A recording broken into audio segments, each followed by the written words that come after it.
وأهل بيته وأولياء أمته أجمعين.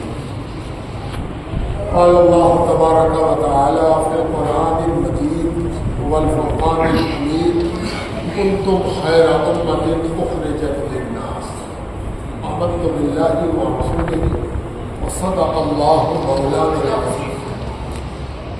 چند جملے دعا سے قبل، لیکن اس سے پہلے درود پاک کا ہدیہ. اللہم صلی وسلم علی سیدنا و مولانا محمد معدن الجود والکرم ومنبع العلم والحلم والحکم وعلی آلہ واصحابہ واہل بیتہ وبارک وسلم. بلا شبہ ہم جس امت کا حصہ ہیں، جس کتاب کو ہم سے تعلق ہے اور جس دین سے ہمارا رشتہ ہے، جس نبی سے ہم کو نسبت ہے، بلا شبہ وہ پوری دنیا میں ممتاز حیثیت کی حامل ہے، اور اس کی خوبیاں کسی کو بتانے کی ضرورت نہیں ہے. اظہر من الشمس ہے. شاید سورج کے نکلنے سے بھی وہ حقیقت عیاں نہیں ہوتی جو حضور پاک علیہ السلام کے ذریعے اسلام کی حقیقت دنیا پر عیاں ہو چکی. لِيُظْهِرَهُ عَلَى الدِّينِ كُلِّهِ. یہ قرآن کا اعلان ہے کہ نبی ایک ایسا دین لے کے آئے ہیں جو تمام ادیان پر اپنی حقیقت اور اپنی حیثیت واضح کر کے رہے، اور واضح ہو چکا. اب یہ دیکھنا ہے کہ جس عظیم کتاب اور جس عظیم امت کا ہم حصہ ہیں، آخر ہماری بربادی کا سبب کیا ہے. یہ بڑا امپورٹنٹ ہے. تاریخ بڑی اونچی ہے، معیار بھی بہت اونچا ہے، لیکن آج جس حال سے ہم گزر رہے ہیں اس حال کی وجہ کیا ہے؟ قرآن موجود ہے، محفوظ ہے، پڑھا جا رہا ہے، سنا جا رہا ہے، تحقیقات جاری ہے، ریسرچ جاری ہے، تفاسیر لکھی جا رہی ہے، بحثیں جاری ہیں. حافظوں کی تعداد پہلے سے کئی گنا بڑھ چکی ہے. تراویح جتنی جگہوں پر پٹنہ شہر میں ہوتی تھی، شاید اس کی 5 گنا جگہ پر ہو رہی ہے. وجہ کیا ہے؟ ہمیں بھی سوچنا ہے، اور وہ بھی سوچ رہے ہیں کہ جب اس کے پاس ہر پیٹ کھانے کو ہے، اس کو عزت اور سمان کے تمام اجزائے ترکیبی انگریڈینٹ وہ جتنے بھی ریگارڈ فل ہونے کے ہونے چاہیے تھے سب اس کے پاس ہے، تو اس کے اس قدر برباد ہونے کا سبب کیا ہے؟ اور جب اس کی طرف ہم توجہ کرتے ہیں تو جو چیز سب سے زیادہ نکھر کے سامنے آتی ہے، آپ شاید امید کر رہے ہو کہ ہم کہیں گے کہ ہم دین سے ہٹ گئے. کہاں دین سے ہم ہٹے؟ ہم جہاں پر ہاتھ باندھتے تھے بڑے زبردستی باندھے، چاہے یہاں باندھے چاہے یہاں باندھے. ہم تو اتنا دین پر آئے کہ جو یہاں نہ باندھا اس کے پیچھے پڑ گئے. اور ہم نے کہا کہ دین تو یہی تھا، تم اس دین سے ہٹے کیسے؟ تم نے ہاتھ کھول کیسے کیا؟ یہ لڑائی بھی ہم نے دین ہی کہہ کے پیدا کی، اور دینی کے حوالے سے ہم لڑ رہے ہیں. خوب اچھی طرح تمام قومیں مل کر دیکھ رہی ہیں کہ اس وقت اس دنیا کی سب سے زیادہ لڑنے والی قوم مسلمان ہے. اس نے لڑنے کے اتنے بہانے کھوجے ہیں کہ کوئی لڑنا اس سے سیکھے، کیسے لڑا جائے، کتنا لڑنا ہے، کہاں تک لڑنا ہے، اور لڑنے کی ایسی صورت پیدا کرنا ہے کہ ساری دنیا مل کے ہم کو دیکھے اور کہے کہ یہ جس کتاب پر ناز کرتا ہے اسی کتاب میں لکھا ہوا وَلَا تَفَرَّقُوا، فرقے فرقے مت ہو جاؤ، آپس میں ایسا جھگڑا مت کرو کہ ایک دوسرے کا منہ دیکھنا پسند نہ کرو. اسی کتاب کو پڑھتا ہے اور ٹھاٹ سے لڑتا ہے. سبحان اللہ، 30 دوبارہ سنا دیا اس نے، اور لڑنے کی باری آئی تو مسجد دھل جاتی ہے نا۔ ایک مسلمان نے دوسرے کو کہا کہ تو مشرک ہے، دوسرے کو کہا کہ تو کافر ہے۔ سبحان اللہ، اکٹھا بنا کے اللہ کے خلاف کام کرنا یہ بڑی داڑھی اور نفرت کا ایک پامدان ہے، بلکہ اگاندان ہے۔ اور اتنا ڈوبے ہوئے ہیں لوگ، یہاں تک ڈوبے ہوئے ہیں۔ جب آپ مسلکی نفرت پھیلا سکتے ہو تو مذہبی نفرت سے کیوں روک رہے ہیں؟ اس کو بھی پھیلنے دو۔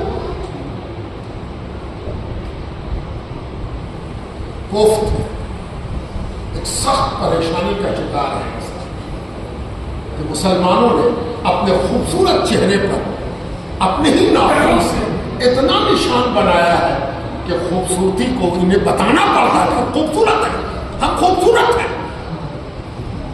اور تیرے چہرے پر جو ناخن کا نشان ہے اس کا کیا؟ سارے علمی اختلاف کو غیر علمی بنا دیا گیا۔ کس چیز میں اختلاف نہیں؟ زبان ہو، بیان ہو، سائنس ہو، ٹیکنالوجی ہو، ہر چیز میں اختلاف۔ اور اختلاف کا تو یہ عالم ہے کہ ہم میں سے کسی کے انگلی کا نشان کسی دوسرے سے نہیں ملتا۔ یہاں جتنے لوگ بیٹھے ہیں سب کے کرتے کی کاٹ الگ الگ ہے، کوئی بنگلہ پہنے ہوئے ہے تو کوئی دوسرے انداز کا سلوا کے آیا ہے، کسی کو کالر ہے، کسی کو کالر نہیں ہے، کسی کو اوپر کا بٹن ہے، کسی کو نیچے کا بٹن نہیں ہے۔ کہاں پہ جھگڑا ہوا؟ لیکن جہاں دین کا مسئلہ پیدا ہوا ایسا جھگڑا کہ اللہ کی پناہ۔ پہلے یہ باتیں آدمی چپ رہ کے ٹال دیتا تھا، اب ٹالنے کی بات نہیں ہے، اب اس کو کھوجنا ہے جو اختلاف پھیلاتا ہے۔ مل جائے کہیں تو اس سے پوچھنا ہے کہ اگر تم کو اسلام سے دشمنی ہی کرنی تھی تو مسلمانوں کا لباس کیوں پہن رہے ہو؟ کیا بات ہے، مسلمانوں کا لباس پہن کے اختلاف پھیلا رہے ہو؟ جاؤ نا کوئی اور لباس پہنو، کوئی اور کپڑا پہنو۔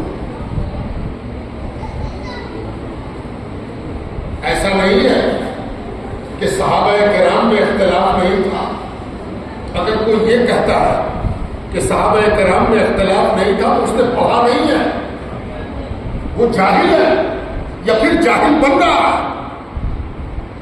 اس کو معلوم ہونا چاہیے کہ صحابہ کرام جو فرسٹ ہینڈ دین کے مصداق تھے، فرسٹ ہینڈ،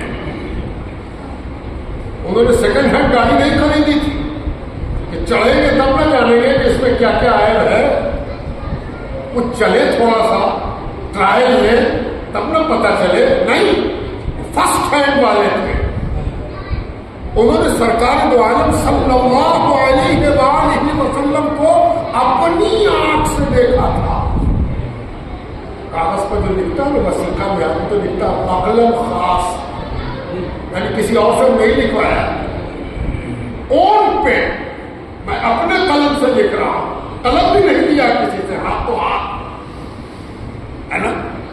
اب کہیے کہ ہم تو قلم دیا تھا، ان کو دیا ہوتا، جس وقت وہ پکڑ رہا تھا تو اسی کا قبضہ تھا، یعنی میرے قلم کو کسی اور نے نہیں پکڑ رکھا، ہم نے قلم کو خود اپنے ہاتھ سے پکڑا ہے۔ اون پین سے مراد یہ ہے وداؤٹ اینی انفلوئنس، کسی طرح کا دباؤ نہیں ہے، ہم اپنے قلم سے سائن کر رہے ہیں۔ وثیقہ لکھنے والے کو تب تک وثیقہ صحیح نہیں ہوگا جب تک وہ بقلم خاص نہ لکھ دے، ہے نا۔ اسی طرح صحابہ جس دین کو آپ تک پہنچاتے ہیں وہ کہتے ہیں بچہ تمہیں خود اپنی آنکھ سے دیکھا ہے ہم نے، حضور پاک علیہ السلام، ہے نا۔ اور ان کے بیان میں اختلاف پایا جاتا۔ اگر صحابہ کے بیانات میں بظاہر اختلاف نہ ہوتا تو ائمہ کا اختلاف جنم ہی نہ لیتا۔ کیا بات ہے، اختلاف ائمہ بنیاد اس کی چشم خود سے حضور کو دیکھنے والوں میں پایا جانے والا اختلاف، کیا اس اختلاف کی بنیاد پر کسی صحابی نے کسی صحابی کو نکلوایا کہ تم مسجد سے نکل جاؤ؟ کسی صحابی نے دوسرے صحابی پر یہ فتویٰ دیا کہ تم تو میرے خلاف اپنا مطمع نظر رکھتے ہو، تم دین پر نہیں ہو، تم مسلمان نہیں ہو؟ کبھی ایسا ہوا؟ نہیں ہوا۔ ایک دوسرے کا ڈیفینس ہوا، دفاع کیا گیا، ایک اختلاف کے بارے میں دوسرے سے سنایا گیا کہ آپ تو یہ کہتے ہیں، فلاں یہ کہتے ہیں، تو فرمایا کہ وہ بھی مجتہد ہے، وہ بھی مجتہد ہے، یعنی ان کا بھی دین میں دخل مخلصانہ ہے اور محققانہ ہے۔ آج کیا ایسا نہیں ہو سکتا؟ ایک آدمی میلاد پڑھتا ہے، ایک آدمی میلاد کراتا ہے، کیا ایک ہی جملہ ہم جانتے ہیں کہ میلاد کرانے والا گمراہ ہے، بدعتی ہے، مشرک ہے، گمراہ ہے؟ کیا دوسرا جملہ ہم نہیں جانتے؟ کیا ہم یہ نہیں کہہ سکتے ہیں کہ مسلمانوں کا ایک بڑا طبقہ ایسا ہے جو میلاد کا قائل ہے اور وہ لوگ کرتے ہیں؟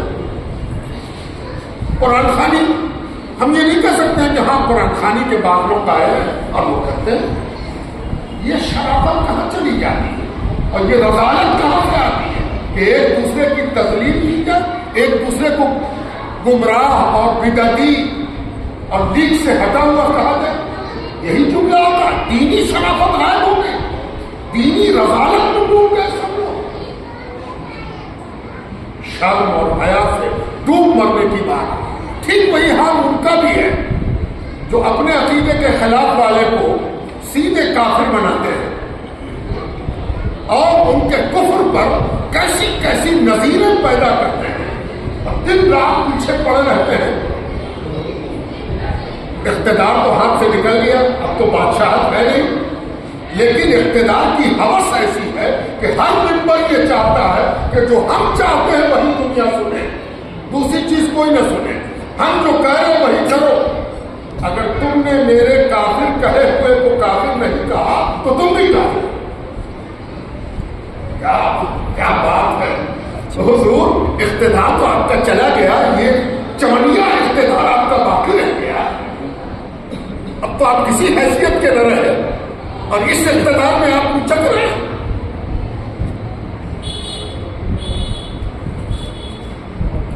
اللہ کی پناہ۔ اور جناب بات چیت تو ایسی ہے کہ میرے جیسا تو دنیا میں کوئی ہے ہی نہیں۔ آج میں آپ کو بتانے جا رہا ہوں کہ دنیا کی جتنی قومیں ہیں سب نے اپنے اختلاف کو بات کیا۔ آپ سب پڑھے لکھے لوگ ہیں، آپ کو معلوم ہوگا کہ عیسائیوں میں کتنا اختلاف تھا۔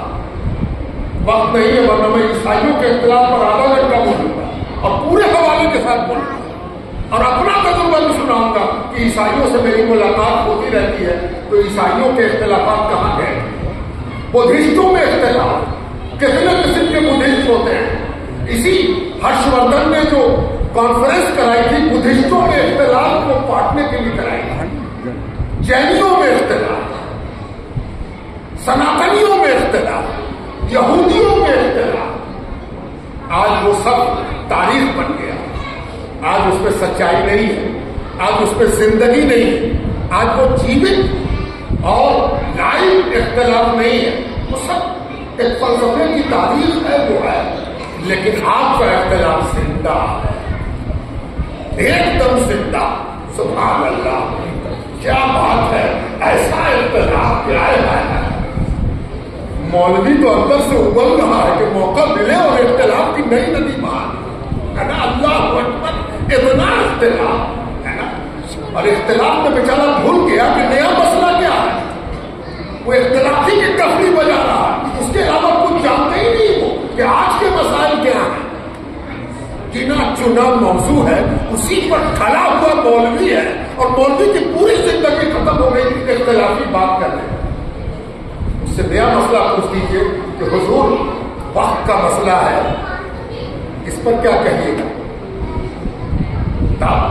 تب تو بغل چھانکے گا وہ، اس لیے کہ اس پر تم کو تقریر یاد ہی نہیں ہے، تو رٹ کے تقریر آیا اور اختلافی کی کوٹی سینکتا آیا ہے۔ اللہ اپنی پناہ میں رکھے، اور ایسے ماحول میں ہم لوگ ختم قرآن کے مجمع میں جمع ہوئے ہیں، نفرت کی یلغار ہے نا؟ 3 طلاق کو بولنے والے بڑا ڈرتے ہیں کہ حلالہ کو بھی بولتے ہیں، حلالہ کو بولنے میں بھاگ کھڑے ہوتے ہیں، ہے نا؟ اور ہم لوگوں نے یہ نیا ٹریڈیشن شروع کیا ہے۔ اللہ اپنی پناہ میں رکھے۔ یہ بھی نہیں جانتے کہ غیر مسلموں نے کس قسم کے اعتراضات شروع کیے ہیں۔ یہ مسلک بچا رہے ہیں جب دین پر آفت ہے۔ یہ مسلک کے بیوپاری، مسلک کا بیوپار چھڑے ہوئے ہیں، ان کو اس سے مطلب ہی نہیں کہ دین پر آفت ہے۔ ہاں چپا کبا مسلک کا ہر مسلک، جب دین پر آفت آ گئی تو مسلک سنبھالنا ہے نا؟ مسلک کا نعرہ لگاؤ، لگا تو 2-3 نعرہ مسلک کا، مسلک کے نعرے سے پریشان۔ جب دین پر آفت آ گئی ان کو مسلک سوچ رہا ہے، اور ہم لوگ بہت خوش ہیں، سب ٹھیک ہے، ایک دم بڑھیا، قطعی بڑھیا نہیں ہے، ہم اور آپ سب ICU میں ہیں، اور اگر ہوش میں نہیں آئے تو آپ اپنا ہی بگاڑیے گا، کسی دوسرے کا آپ نہیں بگاڑ سکتے ہیں، آپ اپنا بگاڑ رہے ہیں۔ آپ جس لیے آئے تھے وہ بھول گیا، آپ کے عمل کا مقصد کچھ اور تھا، آپ جس کتاب کو جوڑ کے آپ کے ساتھ بھیجا گیا تھا، اس کتاب سے آپ کو دنیا کو کتاب کی طرف دعوت دینی تھی۔ کتاب خود دعوت نہیں دیتی، کتاب کا کیوریٹر، کتاب کا رکھوالا لوگوں کو بلاتا ہوں میں، کتاب ہے بڑی اچھی ہے نا؟ کہاں ہے؟ میرے چلنے پھرنے میں، میرے بات چیت کرنے میں، کتاب تو ہم ہیں۔ ہم جب ترازو پکڑتے ہیں تو ہم بتا دیتے ہیں کہ میری کتاب نے ترازو پکڑنے کے بارے میں کیا کہا۔ ہم جب آپس میں معاملہ کرتے ہیں تو ہم بتا دیتے ہیں کہ میری کتاب نے معاملے کے بارے میں کیا کہا۔ ہم جب کوئی فیصلہ لیتے ہیں تو ہم بتا دیتے ہیں کہ میری کتاب نے فیصلہ لینا کس طرح سکھایا۔ اور اگر ہم یہ نہ کر سکے تو اس ختم قرآن کا کیا فائدہ؟ اس لیے بڑی بات ہے کہ آپ نے قرآن کریم تمام کیا۔ اگر یہ بڑی بات ہے تو یہ المیہ بھی ہے۔ شاید ہی کسی بڑے سے بڑے وکیل نے بھی بھارت کا سمویدھان پورا پڑھ کر تمام کیا۔ ہم جانتے ہیں نا، ہم نے بھی وکالت پڑھی ہے، ہمیں معلوم ہے کہ امتحان دیتے وقت آدمی تیاری کرتا ہے اتنے ہی پورشن کی جس کا امتحان ہونا یا کیس ہو جائے۔ یہ بھائی یہ سیکشن آئے گا، یہ والا آرٹیکل آئے گا، یہ آرٹیکل پڑھ لو، وہ آرٹیکل پڑھ لو، یہ آرٹیکل پڑھ لو۔ ابھی 4 دن پہلے تک تو یہ بے وقوفی بیان ہوتی تھی کہ لا کی امتحان میں چوری جائز ہے، لیکن نہیں ہونا کتاب کمر رکھی لا کا امتحان ہے، لا کو تو دیکھ کے لکھنا جائز ہے۔ حالانکہ غلط بات ہے، جھوٹی بات ہے، لیکن یہ مشہور تھا کہ لا کا امتحان دیتے وقت چوری کر لینے میں کوئی حرج نہیں، لیکن یہ غلط ہے۔ لیکن اس سے ایک بات ہم ثابت کر رہے ہیں کہ جو لا کا ایکسپرٹ ہے وہ بھی یہ نہیں کہہ سکتا کہ ہم نے کانسٹیٹیوشن آف انڈیا، بھارت کا سمویدھان شروع سے آخر تک پڑھا بھی ہے۔ یاد کرنا تو دور کی بات ہے، پہلے پڑھنا تو طے ہو جائے تب نہ یاد کرنے کی منزل آئے گی۔ اچھا چلیے، تو ہم کوئی ہائی کورٹ کے وکیل تھوڑی ہیں کہ ہم کو کانسٹیٹیوشنل بینچ کے سامنے اپیئر ہونا، اب تو کرمنل کے وکیل یہی بتا دو کہ CRPC یاد ہے ہم کو۔ اچھا تو کبھی ختم کیے ہو CRPC؟ تو 4 آدمی بیٹھے ہوئے ہوں اور کہیں کہ دیکھیے ہم CRPC شروع کر رہے ہیں، کرمنل پروسیڈیور کوڈ، اب پہلے سیکشن سے شروع کیا اور جتنا سیکشن ہے سب پڑھ کے سنا دیتے ہیں۔ ارے دیکھ کے کسی نے نہیں پڑھا، سوال کی کیا سوال ہے؟ کوئی سوال ہی نہیں۔ IPC نہیں یاد ہے، انڈین پینل کوڈ، اب پرنکے کو یاد اگر دعویٰ کر بھی دے کہ ہم کو یاد ہے تو جو نئکا آ گیا اس میں سب سیکشن آگے پیچھے ہو ہے نا، سب ختم. سول کے وکیلوں CPC سول پروسیڈور کو دیا نا گنا چنا سیکشن ہے، اسی سیکشن میں آدمی بات کرتا ہے. یہ واحد قانون کی کتاب ہے جس کو اول تا آخر پڑھا گیا.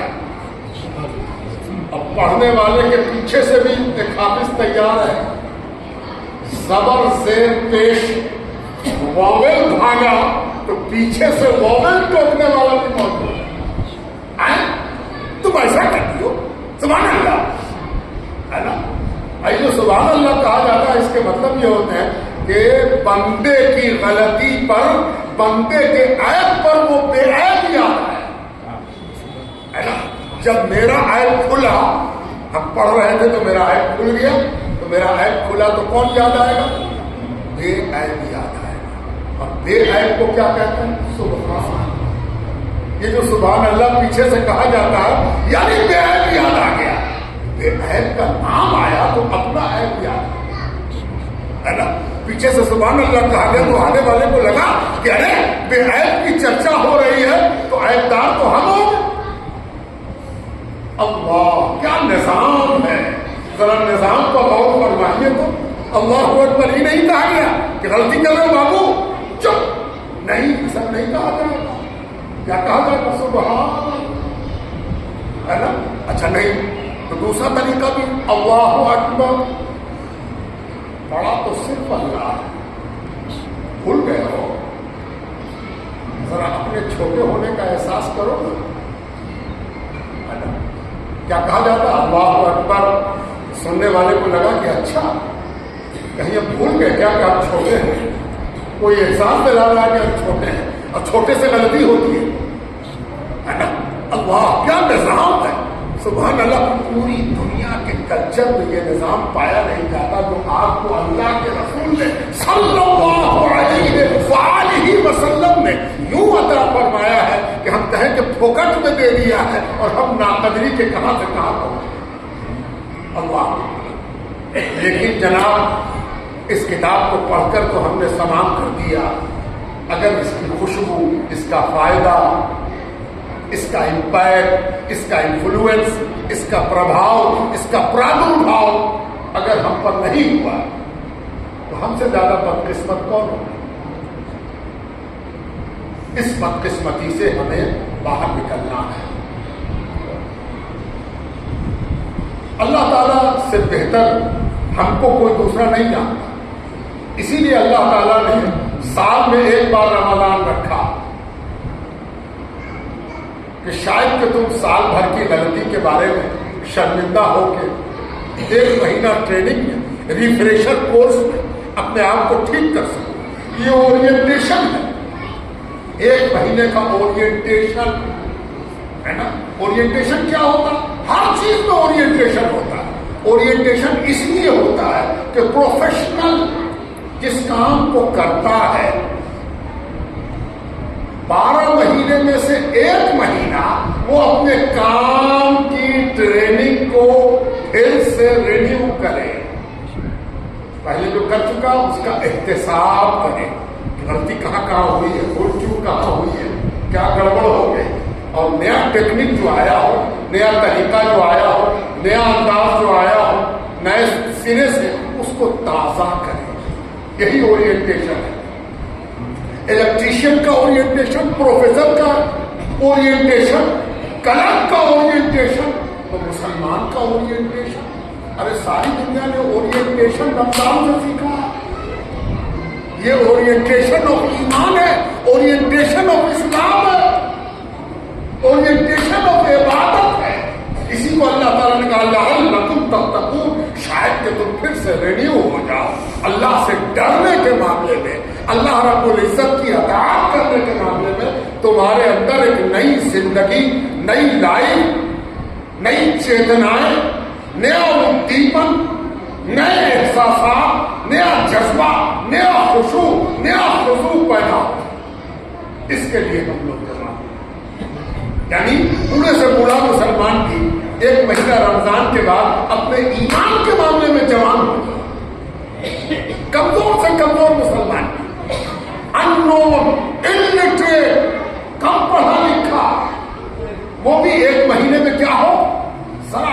لٹریٹ ہو جائے, ذرا اسلام کی لٹریسی, ذرا محبت رسول کا وہ جذبہ پھر سے جوان ہو جائے, محبت قرآن کا جذبہ پھر سے جوان ہو جائے, اپنے گنہگاری پر پشیمانی کا جذبہ پھر سے جوان ہو جائے. اسی کے لیے رمضان رکھا گیا اور ہم اور آپ جمع ہیں. دلی کے جنتر منتر پر وقت قانون کو لے کر مظاہرہ ہوا. یہاں 26 تاریخ کو پٹنہ میں رکھا گیا مسلم پرسنل لا بورڈ کی تاریخ 26 تاریخ گردنی میں. آپ کہیے گا کہ ہم تو روزے سے ہیں. اب کوئی پوچھے کہ بدر کی لڑائی کب ہوئی تھی؟ 313 آدمی 1000 سے جڑ گئے تھے, رمضان میں ہوئی تھی. اب بات نہیں ہے کہ رمضان میں ہم پوری تاریخ آپ کو دہرائیں. تو 26 تاریخ کو ایک دم گردنی باغ بڑھ جانا ہے. گردنی باغ میں سب لوگوں کو وہاں جا کر اس مظاہرے میں شرکت کرنی ہے. وقت قانون یہ ایک ٹوکن ہے. پہلے بھی کئی چیزیں جا چکی, میں اس تفصیل میں نہیں جاتا, لیکن اب تو سامنے یہ ہے, اب کسی حالت میں پیچھے نہیں ہٹنا, سب کو پہنچنا. اس لیے کہ یہ متولیوں کا جھگڑا نہیں ہے, یہ ہر اس آدمی کا جھگڑا ہے جس کو مر کے قبر میں جانا ہے, قبر, اور جس کو زندہ رہ کے نماز پڑھنی ہے, اور جس کو نماز پڑھنے کے لیے اپنی جگہ چاہیے. ایک بات اور بتا دیتے ہیں, یہاں تو جگہ ہے, 4 محلے کے نہیں 10 محلے کے لوگ آ کے یہاں نماز پڑھ لیتے ہیں, لیکن ہر جگہ ایسی جگہ نہیں ہے. روڈ پر جنازے کی نماز ہوتی ہے, جبکہ آپ کے پاس کوئی کمی نہیں رہی. اب ہم لوگوں کو یہ کوشش کرنی ہے کہ فقہی مسئلہ اور زمانے کی ضرورت دونوں میں ربط پیدا کریں. امام ابو حنیفہ رضی اللہ تعالیٰ کے فقہ میں یہ پسندیدہ نہیں ہے کہ میت کو مسجد میں لایا جائے. اس کے لیے یہ دلیل دینے کی ضرورت نہیں ہے کہ حرم میں تو لایا جاتا ہے, حرم میں تو چاروں طرف سے نماز ہوتی ہے, ایک ہی طرف تو وہ نہیں کرتے لوگ. اس لیے یہ سب دلیل دینے کی ضرورت نہیں. جن کے نزدیک میت کو مسجد میں لانا روا ہے وہ لائیں, جن کے نزدیک نہیں روا ہے وہ کیا کریں گے, اس سے بحث نہیں کریں گے, وہ مسجد نبوی کے طریقے پر عمل کریں گے. مسجد نبوی میں کیا ہوگا, مسجد نبوی میں امام کے مصلی کے پاس ایک دروازہ بنا ہوا ہے, ایک دروازہ. میں نے سب اپنی آنکھ سے دیکھا, بلکہ ایک میت کو لے کے ہم خود گھس گئے کہ دیکھیں گے, ہم کو دیکھنا بھی حج اس کا بھی نام ہے. اور میت کے ساتھ گئے اور سارا معاملہ دیکھا. وہ دروازہ کاہے کے لیے ہے بھائی؟ وہ دروازہ اس لیے ہے کہ جب میت لا کے رکھ دی گئی, کہاں رکھ دی گئی؟ امام صاحب کی دیوار کے آگے رکھ دی گئی. آگے ایک کمرہ ہے جو مسجد سے باہر ہے, جو بھی امام سے آگے ہے وہ کیا ہے, مسجد سے باہر ہے, ہے نا. وہاں ایک کمرہ ہے. آپ کے پاس کمرہ نہ ہو, زمین ہو, کوئی بات نہیں, وہاں جنازہ رکھ دیا جائے. سب لوگ ظہر کی, فجر کی, عصر کی, مغرب کی, عشاء کی نماز پڑھیں. جب نماز ختم ہوتے امام صاحب کہیں صلاۃ الجنازہ, جنازے کی نماز ہے, اور ہر آدمی کہے کہ اچھا جنازے کی نماز ہے, ہم لوگوں کا فرض ہے, موجود بھی ہے. تب کیا کرے گا امام؟ امام دروازہ کھولے گا اور خود باہر نکل جائے گا. کتنا سا باہر نکلے گا؟ بس اتنا ہی کہ مسجد سے باہر ہوگا. دروازہ کھل گیا تو امام نظر بھی آ رہا, اور ایسے بھی امام پہلے ہی دوسری سب کو نظر آتا, باقی سب تو پیچھے ہے.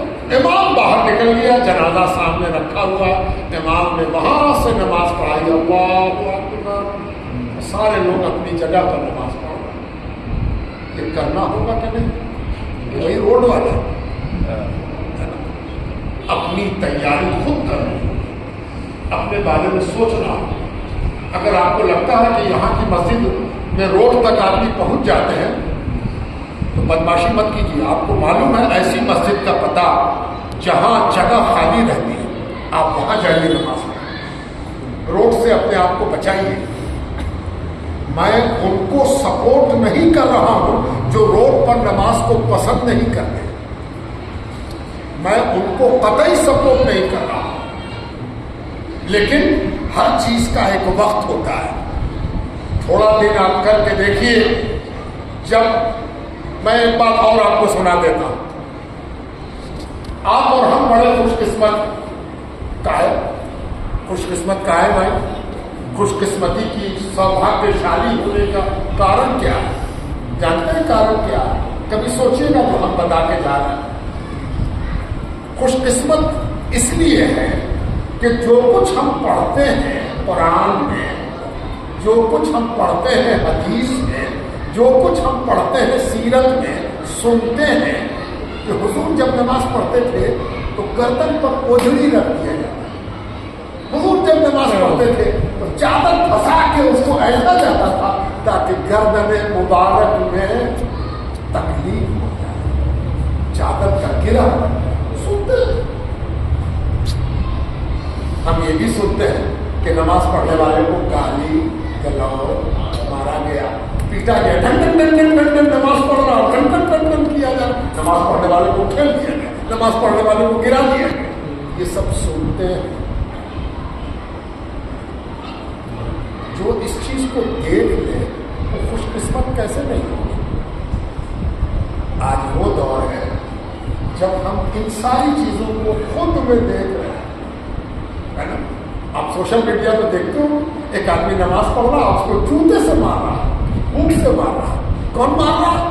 سپاہی، کون مار رہا؟ پولیس افسر، کون مار رہا؟ اس زمانے کا طاقتور، کل کون ہوا تھا؟ اس زمانے کا طاقتور، ہے نا؟ کتنے خوش قسمت ہوئے ہو، ہے نا؟ بزرگوں دوستوں اور عزیزوں، تھوڑا سا اپنے اندر سدھار پیدا کرو۔ آپ ہی ہو جس کی طرف دنیا کو پلٹنا ہے، لیکن آپ تو خود اپنی طرف پلٹا ہو تب نہ دنیا پلٹ کے آئے، ہے نا؟ اپنے کو اپنی طرف پلٹاؤ، فضول باتوں سے پرہیز کرو، اپنے آپ کو الگ کرو۔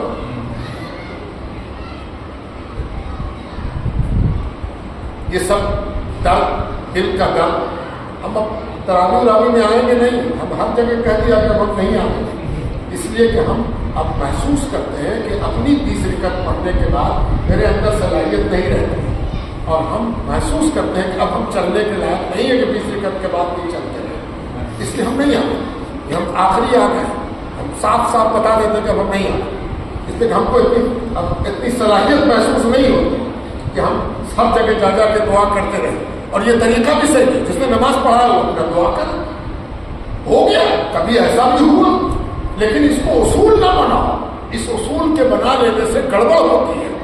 جس نے نماز پڑھایا ہو گیا، کافی۔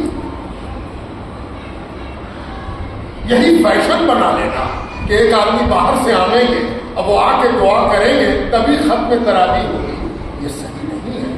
ہو گیا کبھی ضرورت پڑ گئی ہے بلا لیا، لیکن اس کو معمول، اصول، طریقہ بنا لینا صحیح نہیں ہے۔ اب ایک بات اور سن لو کہ تراویح پر جو اعتراض ہو رہا ہے، بولے یا چھوڑ دیں؟ جی آپ کی توجہ چاہتا نہیں، آپ بور ہو رہے ہیں تو ہم بور نہیں کریں، ختم۔ تراویح پر جو اعتراض ہے، تراویح پر جو اعتراض ہے، اس کو بھی ایک لمحے میں ذرا سا سمجھ لیں۔ دیکھیے آج کا دور ایسا ہے کہ عربی میں ایک کہاوت ہے، الناس علی دین ملوکہم، آدمی جو ہوتا ہم آپ رعایا، پبلک، عوام، اس کا دین کیا ہوتا ہے، اس کا طریقہ کیا ہوتا ہے، اس کی ذہنیت، مینٹلٹی کیا ہوتی ہے، وہی ہوتی ہے جو راجا کی ہے۔ جیسا راجا ہوگا ویسی پرجا ہوگی، یہ اصول ہے۔ اس سے کبھی کبھی اختلاف ہوتا ہے، لیکن ماس وہی کرتا ہے جو راجا ہے، کر رہا وہی ماس کے اس کی طرف جائے گا۔ ایسا ہم نے کیوں کہا؟ اصل میں آج کل اصل دشمنی نیکی سے ہو گئی، بھلائی اچھا کام. اصل نیکی سے دشمنی ہو گئی، برائی سے دشمنی نہیں ہے نا.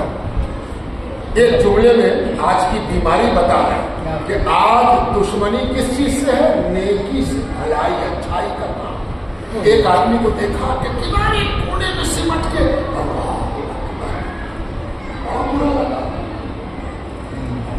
اس کو ہم نے لاکھ سے مارا، جیوے سے مارا، ٹھیک دیا، اس پر FIR کیا. ارے یہ تو نماز پڑھ رہا،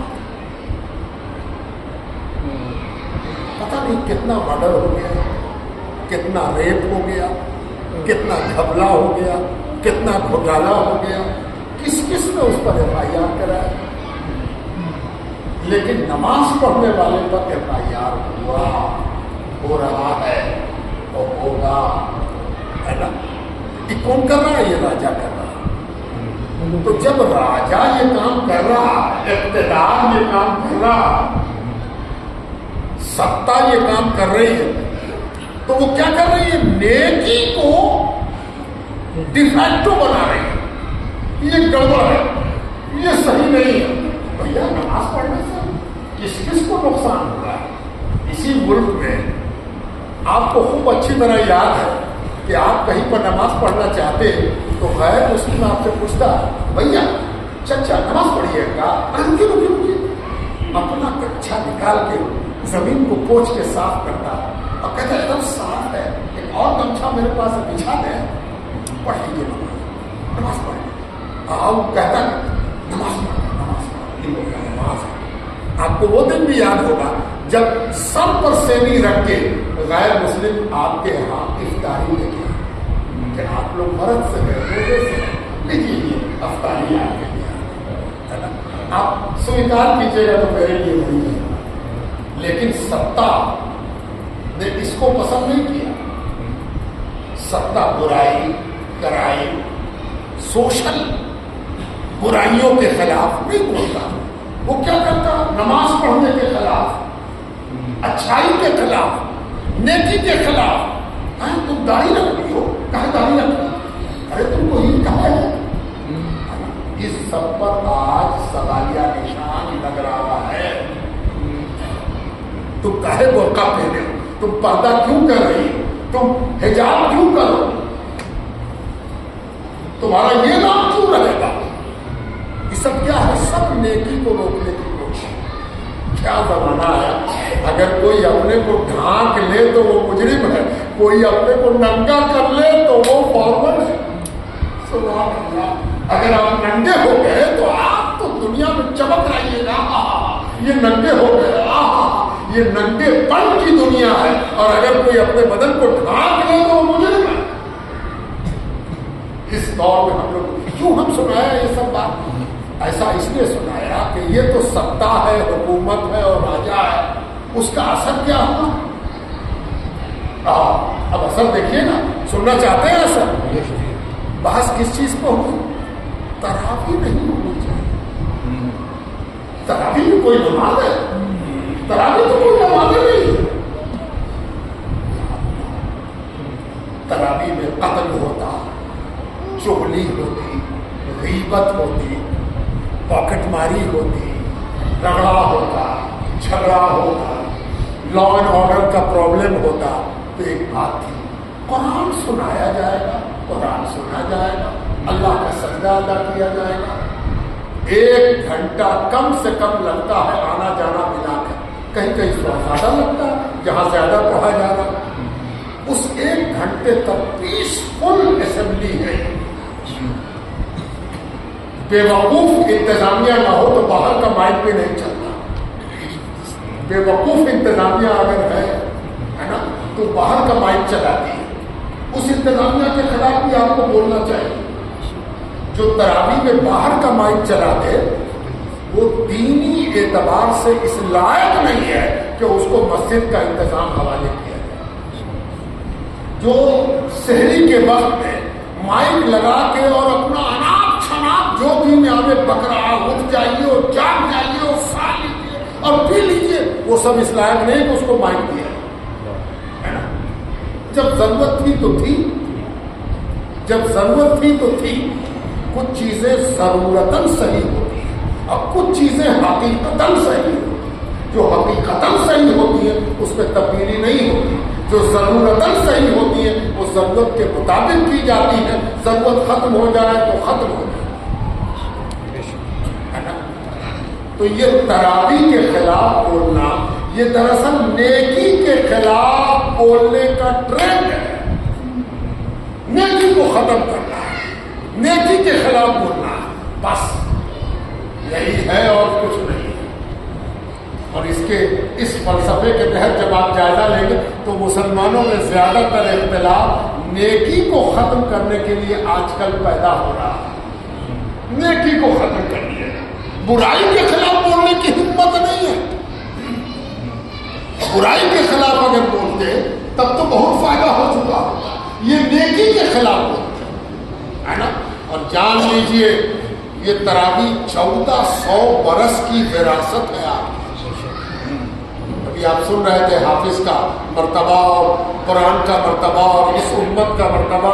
ایک بات ہمیشہ یاد رکھیے گا کہ اگر تراویح نہ ہوتی تو حافظ کا وجود بھی عصر معطل ہوتا. جس چیز کا مصرف نہ ہو وہ زیادہ دن نہیں چلتا. آپ بھی اٹھا کے کچرے میں پھینک دیتے ہیں کہ نہ بھی رکھے نہیں, کسی کام کی نہیں, ہٹاؤ اس کو. تو حافظ بیچارہ تراویح کے بغیر عصر معطل تھا. ایک ایسی انگلی تھا جو ہلتی ہی نہیں ہے, کانی انگلی, اس کا کوئی مطلب نہیں ہے نا. تراویح نہ ہوگی تو آپ کے یہاں حافظ بیچارہ چھمولیا ہوگا, اس کا کوئی مطلب نہیں. وہ دکھانے کا ہے. بلکہ آج کل تو کوئی کہتا پلاسٹک سرجری کیوں نہ کرانے کو, اس کو نکلنا تو نکل کے کرو. بات کہتے ہیں ہاں نکل جائے گا, ہاں نکل, اس کو نکال دو. یہ تراویح جو حافظے کی زینت ہے, قرآن کے حفظ کی زینت ہے نا. اب ایک دلیل بھی دے دے چھوٹی سی کہ آج جو تراویح کے خلاف بولتا ہے, تھوڑی دیر کے لیے آپ خود سوچئے کہ یہ آدمی کس حیثیت سے بول رہا ہے, اس کی حیثیت کیا ہے. تو آپ کو ایک جواب آئے گا کہ دین کا ہمدرد ہے, دین کا خیرخواہ ہے, دین کی خیرخواہی میں بول رہا ہے, دین کی ہمدردی میں بول رہا ہے. پھر آپ اپنے سے سوال کیجئے کہ حضرت عمر سے بڑا دین کا ہمدرد نہیں ہے. سیدنا عمر فاروق رضی اللہ تعالی عنہ وہ دین کے ہمدرد نہیں تھے, ان سے دین کی دشمنی ہو گئی اور یہ دین کا ہمدرد ہو گیا. یہ 1400 برس کے بعد ہم درد دین, دین کا سمجھدار, دین کا عقل مند پیدا ہو گیا. اور جن لوگوں نے فرسٹ ٹائم دین حاصل کیا تھا وہ دین کے معاذ اللہ دشمن تھے. یہ وہ بنیادی باتیں ہیں جو تراویح کے سلسلے میں یاد رہنی چاہیے. اب ایک روحانی بات بھی سن کے بات ختم. وہ یہ کہ آپ کو پتا ہے یہ قرآن وہ کتاب ہے جس کو اللہ تبارک و تعالیٰ نے ایک ایسی خاصیت سے ہمکنار کیا ہے جیسی کوئی کتاب نہیں. یعنی ہر کتاب فائدہ دیتی ہے پڑھنے اور سمجھنے کے بعد. اس کتاب کا فائدہ پڑھنے اور سمجھنے میں ہے, لیکن اس کتاب کو یہ اکیلی کتاب ہے جس کے بارے میں یہ قانون بنا دیا گیا ہے کہ اس کو سننے کا بھی ثواب ہے. اور سننے کے ثواب کو تھوڑا سا اندر جائیے گا تو سننے کا ثواب اور پڑھنے کا ثواب کتنا ہے؟ پورا جملہ سننے کا ثواب, لفظ سننے کا ثواب, حرف سننے کا ثواب ہے نا. الف اگر قرآن سننے کی نیت سے سنا اور قرآن کے الف کو پڑھا گیا تو اس کا بھی اجر ہے نا. اچھا چلیے سنا نہ سنا ہم دیکھ لیں, دیکھنے کا بھی ثواب ہے نا, دیکھنے کا بھی ثواب ہے. دیکھنے کا ثواب بھی کیا چیز ہوتی ہے؟ کعبے پر نظر پڑے تو دعا قبول ہوتی ہے, قرآن پر نظر پڑے تو دعا قبول ہوتی ہے نا, اور حضور پر نظر پڑے تو صحابیت کا تاج سر پر رکھا جاتا ہے. ہے نا؟ اللہ اکبر. تو یہ جو تراویح ہے یہ پھکٹ میں ملنے والا ثواب ہے جو ہم جیسے جاہلوں پر اللہ تعالیٰ نے کر دیا ہے. اس لیے کبھی اس کو چھوڑنا مت, اس کو پکڑے رہنا. علمی بات میں سن لو, یہ ایک اکیڈمک پریکٹس ہے. یہ جو تراویح ہے اس کا تعلق خالص علمی ہے, یہ علمی پریکٹس ہے.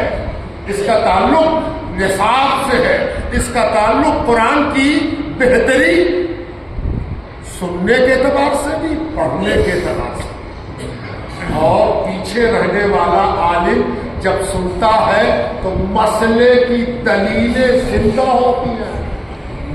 بھول گیا تھا, اب جو قرآن پڑھا گیا تو اس کو یاد آیا کہ ارے فلاں مسئلہ تو یہاں سے مستخرج ہے اور یہاں سے مستنبط ہے نا. نئی دلیل, نیا آرگومنٹ, نئے ساز و سامان اس کو مل رہے ہیں تفہیم کے اور ترقی کے اور عقل کی بلندی کے اور دین کی دینداری کے نئے شگوفے اس کو قرآن کریم کی تلاوت سے فائدے میں مل رہے ہیں. بزرگوں, دوستوں اور عزیز, اسی کے ساتھ اپنی بات تمام کرتے ہوئے میں دعا کی طرف آتا ہوں. دعا